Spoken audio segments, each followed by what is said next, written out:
Good morning. So it's Monday morning on the time change, well, the second day of time change, I guess, right?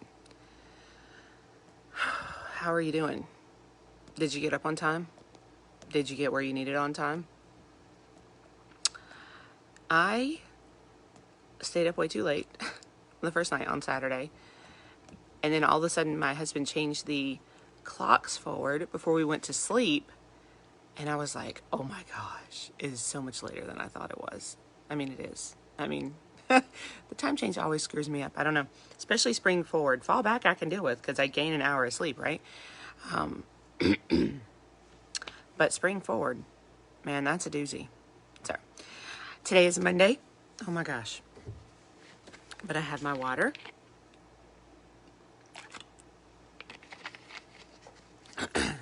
Today is Monday. It didn't help. And I hope you are living it to the absolute fullest. Might not be awake yet, but once you get there, I hope you're living it to the absolute fullest. The thing that I have to say to you is the same thing as every morning. If you don't like what you do, if you don't like where you are in your life, whatever you have going on, do it to the best of your ability right now.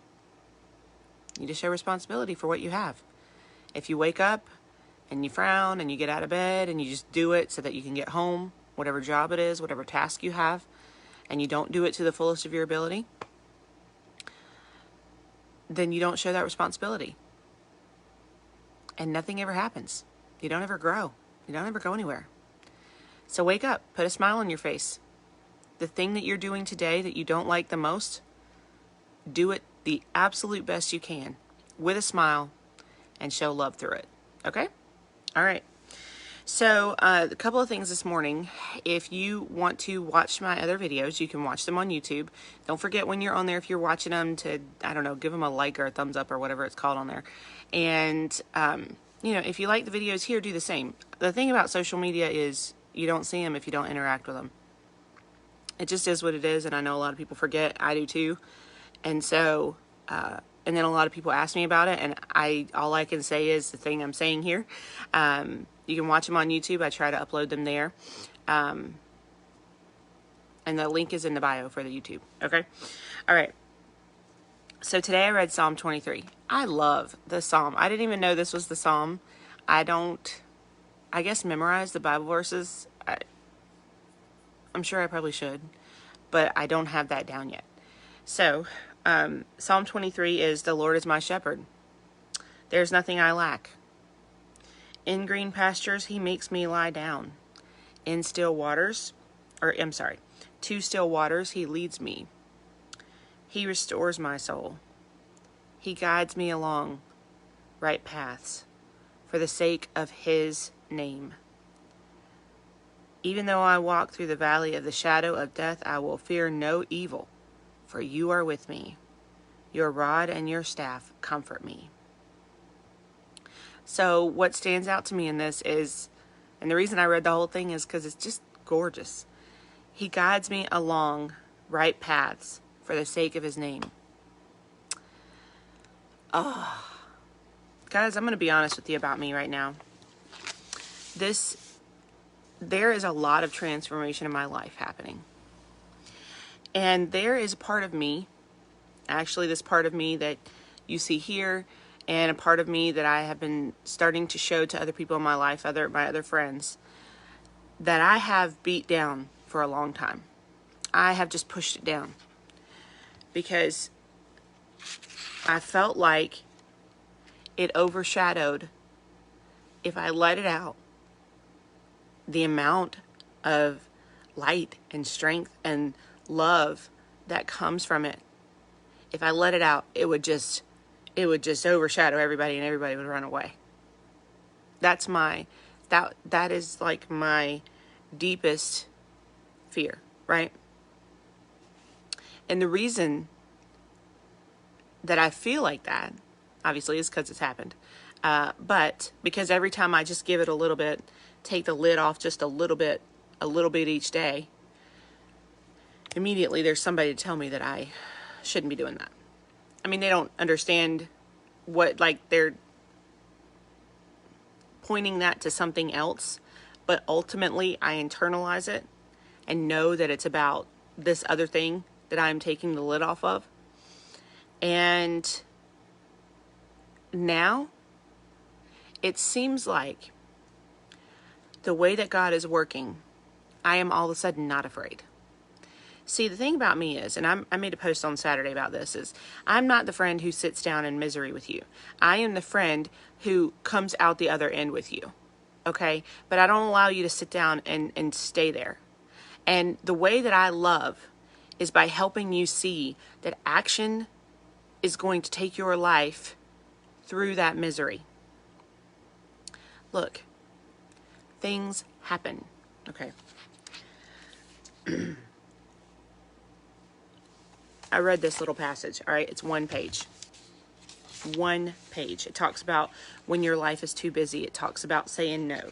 It talks about God didn't give you a full life. He gave you fullness of life. And I'm going to come back to that in just a minute, okay?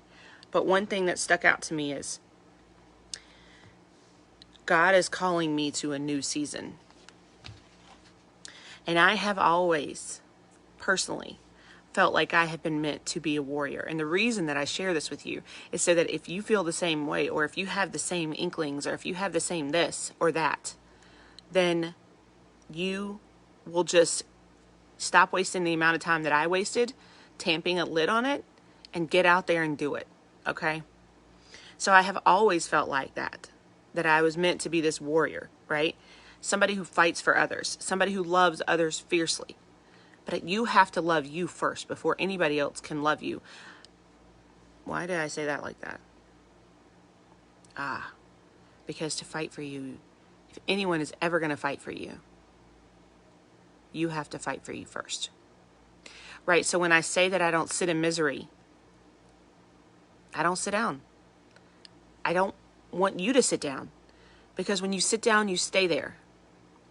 And so when I ask you, if you message me and you say, this is going on in my life, and I ask you, what's one thing you can do today to take action towards making that better? What is something you are hiding your head in the sand about? What is something that is making you feel bad? What is something that is happening in your life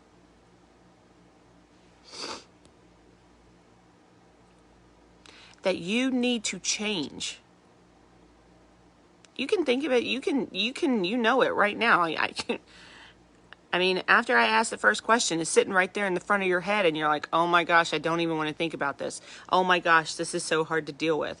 Oh my gosh, let me push this back. Don't. Think about the very first thing that you need to do today. What step do you need to take today to get that off your plate? To make yourself feel better? Look. It doesn't matter to me what it is. It doesn't matter to me if it's something completely different than what you need to be doing today. Then you need to stop what you think you need to be doing today, and you need to go and do that. Because that is important. You see, the thing about it is, when this book says God does not give us a full life, He gives us fullness of life.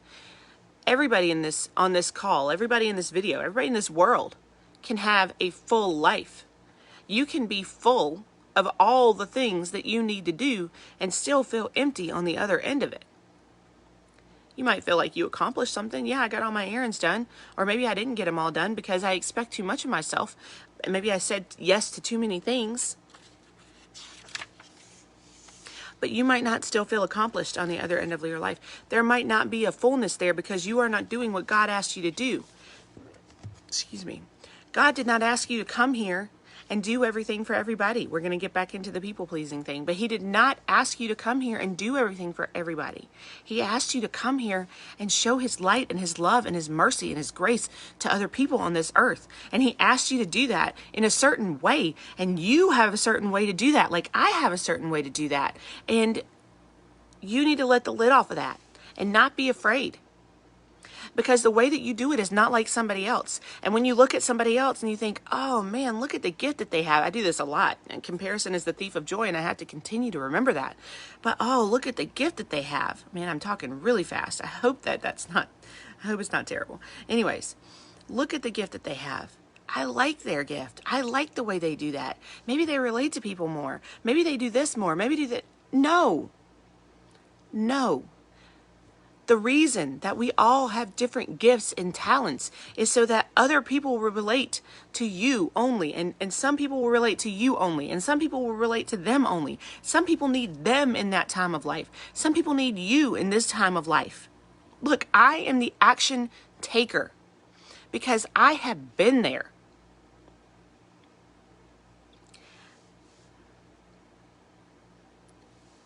I have been there. I have been in the misery that you are in.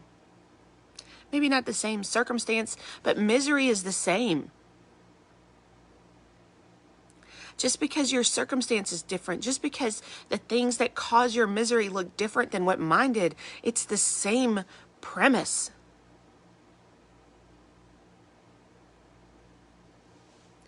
Look, 10 years ago when I started becoming a mother, a lot of things happened to me. My children were born deaf, and I blamed myself like nobody's business. My father left my life of his own decision and took half of his family with me. The family that I grew up with, the ones that I thought loved me, abandoned us. And not only that, I became a mother 5 times very fast. And yes, that's a miracle. And I understand that. But I did not know how to take care of myself. I still struggle with that.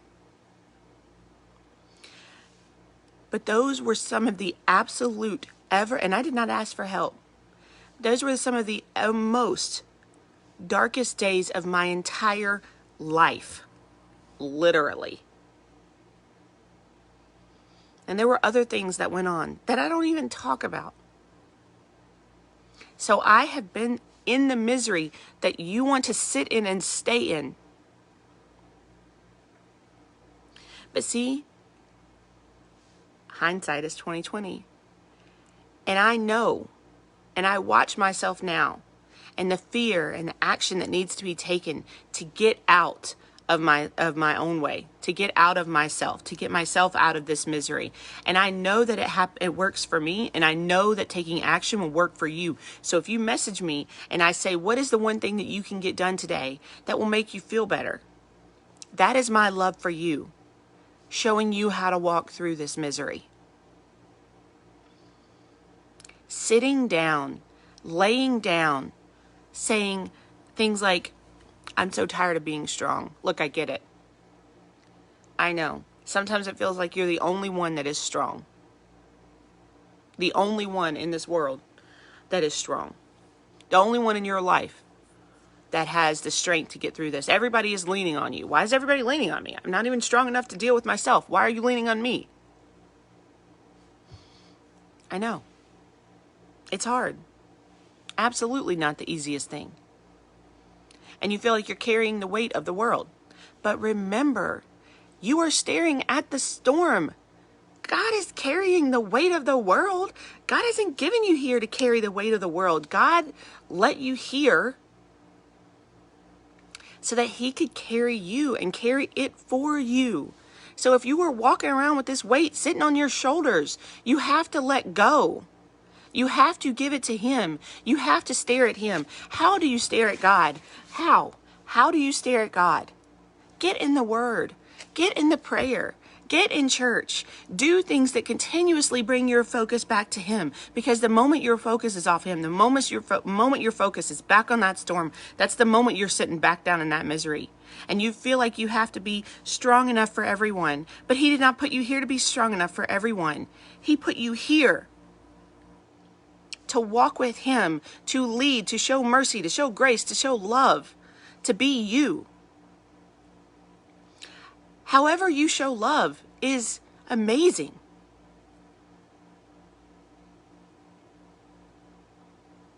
But do not allow yourself to sit and stay trapped in your misery. I don't care what it looks like. I don't care what it looks like for you to get up and walk through it. Reach out. Ask for help from someone that you connect with. Someone that you feel like is helping you, will help you. But do not shun the rest of the people in your life that love you, because you feel unloved at this point. You feel unlovable at this point. At this point, you need more love from them than any other time. You need to allow them to give you their love, their strength, while you walk through this. But don't sit down. When I started talking about this a minute ago, I started talking about God's new season of life that I feel called to do. That I feel like there's this warrior in me who comes out for you, comes out for me, to show the light, to show the way, to lead the path. And I'll be honest, it scares the ever-living everything out of me. I'm not a perfect person. I still get angry at things I shouldn't get angry at. Things still make me upset that shouldn't make me upset.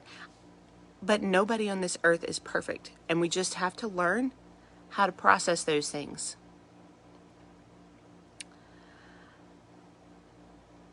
But the new path of life that I feel called to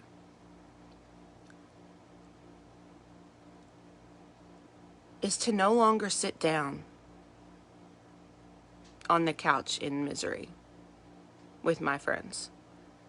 I used to want to it used to scare me to urge people to get up and take action and walk through, because then, like I said before, I would lose somebody.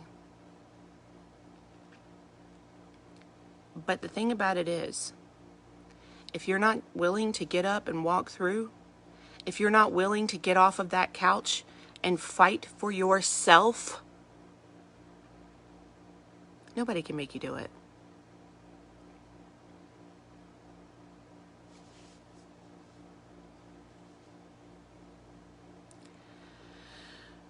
Nobody can make you get out of your misery.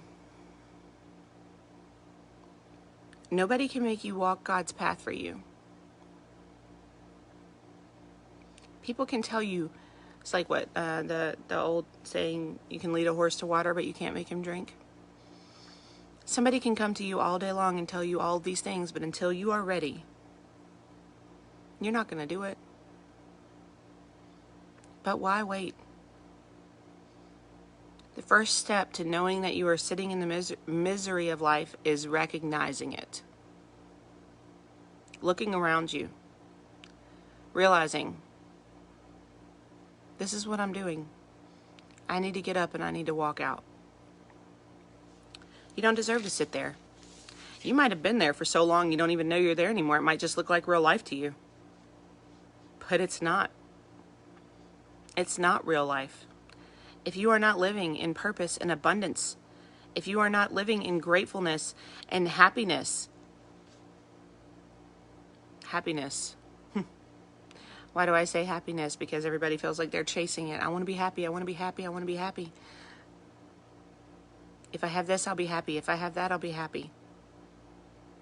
No. You have absolutely everything you need right now to be happy. You have gratefulness. And that's one of the biggest ways to be happy.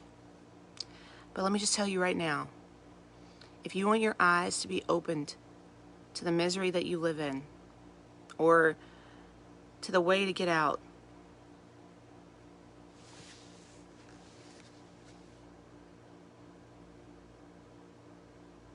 just open it.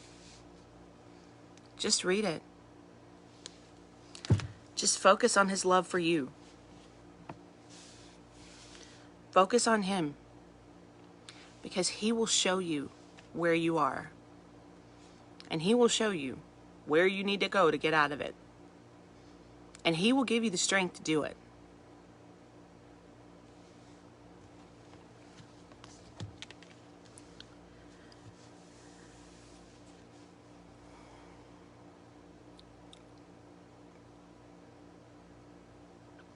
Don't allow your need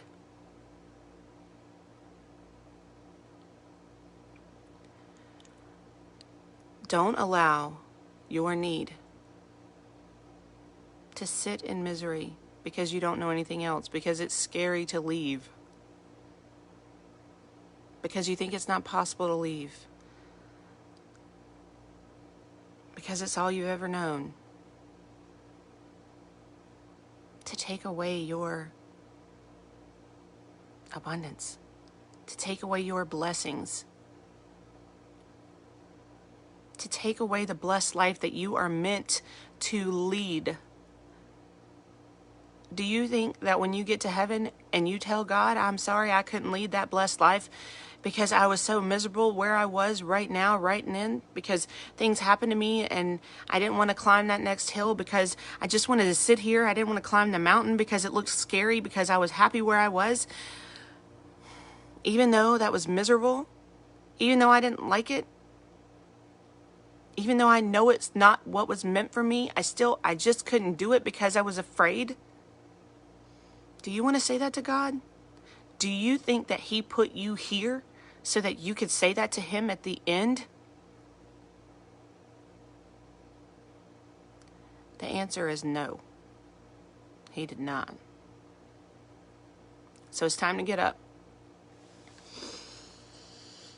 It's time to walk on. It's time to square your shoulders back. It's time to be who God called you to be, whether you feel like that's somebody you are, whether you feel like that's somebody you're meant to be, whether you feel like you're strong enough. It doesn't matter. Put Him first. Let Him go first. He's already there. He's already laid your path. But it's time to get up and walk out. Stop scoffing at everybody else who does it. Stop believing it's not for you, because it is. I love you. I'm proud of you. And I cannot wait to see you walking out of that misery's door.